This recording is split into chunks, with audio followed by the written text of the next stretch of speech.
Raunistula. No Raunistula ensinnäkin on varmaan se Turun mielenkiintoisin kaupunginosa kaikkineen tarinoineen ja tapahtuminen, mitä siellä on ollut. Ja erityisesti nyt, mitä tämä musiikkikomedia tulee käsittelemään, niin se sijoittuu sinne värikkääseen kieltolain aikaan vuoteen 1924. No tämä tarina alkaa nykypäivästä.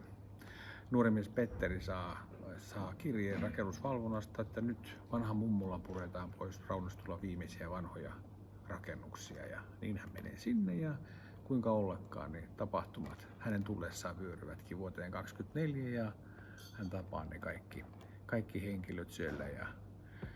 Ja siellähän on Raunistulan on paljon viinatrokareita ja siellä on ilotaloja ja muuta värikästä porukkaa siinä lämpimässä yhteisössä, mitä he on elänyt. Ja niin sitten alkaa pulvaton komedia. Raunistulan plari on ihan lämmin.